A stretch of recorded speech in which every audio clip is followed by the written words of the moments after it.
we never drop one rice on the table, and we will put the shoes like this. Whenever I go back my home, I see my son's shoes, one like this, one like this. One socks, not the socks. No discipline. Yeah. When first day when I see him in US, hi there.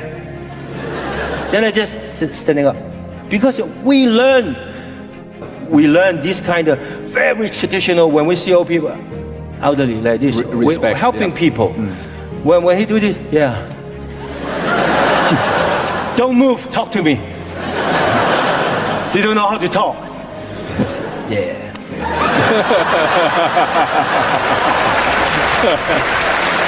If you want to be successful, learn from the other people's mistakes.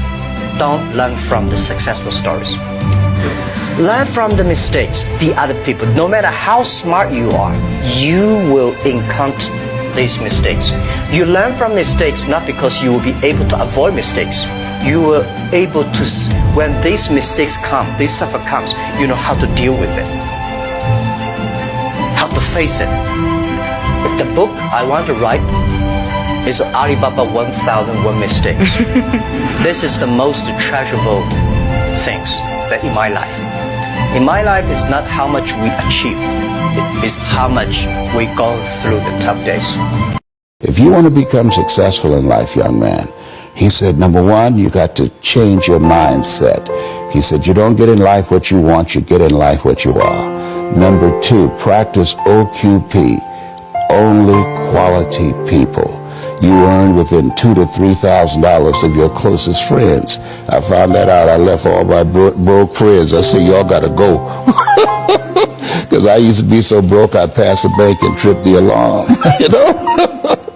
And the third thing he said, develop your communication skills, because once you open your mouth, you tell the world who you are. Our nose is located right above our mouth. Suppose you don't brush your teeth for 3 days. Though this nose is right here, it won't tell you you have not brushed your teeth. The whole room will know you have not brushed your teeth, but you will not know. This is the human predicament. It's very easy to see what's wrong with this guy, what's wrong with her, what's wrong with her. It takes a lot of observation to see what's wrong with this. That level of keenness of observation is missing in most people. They need to cultivate that. Want to change the world? Start off by making your bed. If you make your bed every morning, you will have accomplished the first task of the day. It will give you a small sense of pride, and it will encourage you to do another task, and another, and another. And by the end of the day, that one task completed will have turned into many tasks completed. Making your bed will also reinforce the fact that the little things in life matter. If you can't do the little things right, you'll never be able to do the big things right. And if by chance you have a miserable day, you will come home to a bed that is made, that you made. And a made bed gives you encouragement that tomorrow will be better. So if you want to change the world, start off by making your bed. You must have some kind of vision for your life. Even if you don't know the plan, you have to have a direction in which you choose to go. I never was the kind of woman who liked to get in a car and just go for a ride. You want to be in the driver's seat of your own life, because if you're not, life will drive you. You work hard, you make money, you do it for yourself.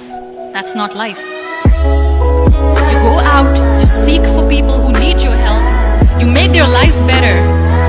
You become that sponge which can absorb all the negativity, and you become that person who can emit beautiful positive vibes. And when you realize that you have changed someone's life, and because of you, this person didn't give up, that is the day when you live.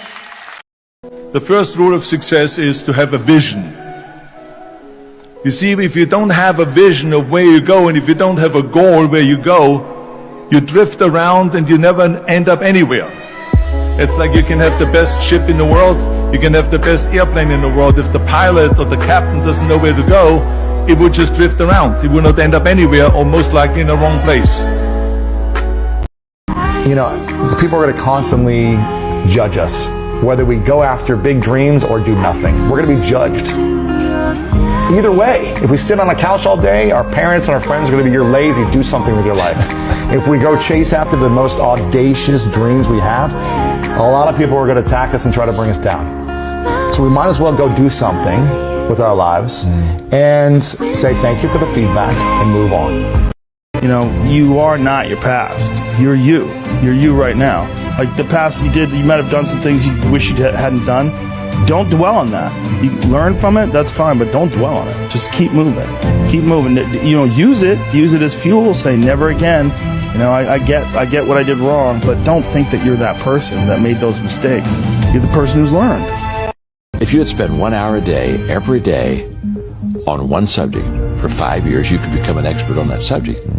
And when I started that process, you know, I was kind of like doing countdown, 5 years, 4 years, 3 years. But something happened to me about halfway through that 5-year process. Instead of keeping asking myself, how long will it take? How long will it take? How long will it take? I started asking the question, how far can I go? And everything changed that day. I changed from a goal mindset to a growth mindset. Growth allows you to continue to expand yourself and your world until there's just, you know, so much more that you know and so much more that you want to share. Your brain is the most powerful weapon in the world. Once you put away your phones and your computers and all that shit we have nowadays, that's great. We're up to date, but your brain is the only thing you have when you're going through depression, when you're going through hard times, when you're going through death, real life shit. You can't Google that shit, man. You're alone. You're alone. You may have a shrink you're going to, you may have a best friend you're going to, but there's 24 hours in the day where you're alone in this brain. And your brain is talking to you in all kind of ways. And it wants to control you and pull you in these different pockets. If you can't control your own brain and your brain controls you, you're fucked. You got to tell your brain where you want to go and how you want to go and how you want to get there. You got to control it. If not, it's over. So if you look at everyone on Instagram, you might think, man, there are all these happy, beautiful people, and I'm not that good looking and I'm not happy. So I must suck, you know, and that's gonna make people sad. So when in fact, those people you think are super happy, actually not that happy. Some of them are really depressed. They're very sad. Some of the happiest seeming people, actually some of the saddest people in reality. We do not practice empathy. What does empathy look like? Here's the lack of empathy. This is normal in our business world.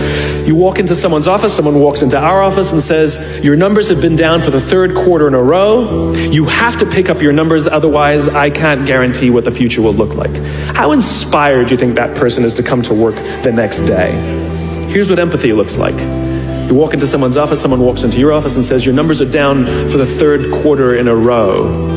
Are you okay? I'm worried about you. What's going on? We all have performance issues. Maybe someone's kid is sick. Maybe they're having problems in their marriage. Maybe one of their parents is dying. We don't know what's going on in their lives. And of course it will affect performance at work. Empathy is being concerned about the human being, not just their output. And we have to practice empathy. You're not a procrastinator. You have a habit of procrastinating. Big difference. You see, all habits have 3 parts. There's a trigger, and in the case of procrastination, the trigger is always stress. Then there's a pattern you repeat, and in the case of procrastination, it is to avoid doing something. And then there's a reward. You get a little stress relief. So next time that you're in a situation where you feel yourself hesitate, what you're going to do is you're going to go, oh, I must be stressed out about something. Acknowledge the stress. Then go 5, 4, 3, 2, 1. I want you to count to yourself because I want you to interrupt the habit that's stored here, and I want you to awaken your prefrontal cortex. Then I want you to just work, just for 5 minutes. And here's the other cool thing. We know based on research that if we can get you to start, 80% of you are going to keep going. Stop telling your visions to other people because they're not going to see it. Why you think you keep imagining opening a business? Why you keep imagining graduating, getting a better job? Why do you keep imagining buying a house? Why do you keep imagining driving a really nice car? Why do you keep imagining getting rich one day? Why do you keep imagining that? Because God is talking to you. He's showing you something that He has for you. Something you change about the world. What would I change? I'd make people not hate each other because of their religion, because of their nationality, because of any stupid reason. If we could abolish hatred, we live on this gorgeous planet. There's a character I wrote called the Silver Surfer, and I always had him making those kind of remarks, philosophical things about, he was from another world. And he said, why don't we realize we're on a planet that gives us everything, food, beautiful weather, sun, everything. Why don't we enjoy it? Why do we spend time fighting and hating each other? I loved writing The Silver Surfer. You are basically a child at heart, aren't you? I guess. Yeah. Do you have any regrets? No. Don't have time to regret. We move on. Because we are acceptable for what we are, not what we think we should be. I'm accepted in myself by what I am, but not as I think I should be, because that's a lie. I'm a sinner. I'm an old sinner. I've done some bad things. I've done some good things. So, you just forgive yourself and move on.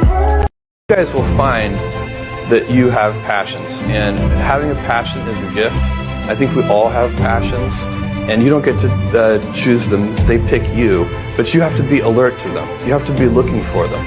And when you find your passion, it's a fantastic gift for you because it gives you direction, it gives you purpose. You can have a job, or you can have a career, or you can have a calling. And the best thing is to have a calling. And if you find your passion, you'll have that, and all your work won't feel like work to you. You don't start things and not finish them. You don't quit. There's nothing that comes out of quitting besides knowing that you didn't finish. We finish everything. You start it, finish it. If you're going to do it to try and be the best. Not be better than other people, be the best for you. Stop comparing yourself to other people.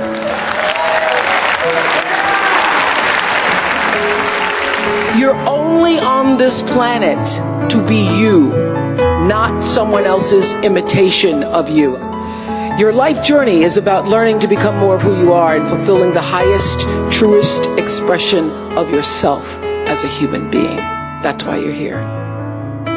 If you stay in your comfort zone, that's where you will fail. You will fail in your comfort zone. Success is not a comfortable procedure. It is a very uncomfortable thing to attempt. So you got to get comfortable being uncomfortable if you ever want to be successful. Start putting some pressure on. Put some pressure on yourself. Get out here and get about it. You don't trust that someone's never going to betray you. You just trust that you'll be able to handle it if they do. That you'll be able to walk away. That's a massive key to it. Stop worrying about whether you can trust someone else. Maybe you can't. We don't know that. Only time will tell if you can trust somebody else. That is a pointless waste of your energy to worry about. Worry only about yourself. There are going to be people along the way who will try to undercut your success or take credit for your accomplishments or your fame. But if you just focus on the work and you don't let those people sidetrack you, someday when you get where you're going, you'll look around and you will know that it was you and the people who love you who put you there. And that will be the greatest feeling in the world. Thank you for this moment.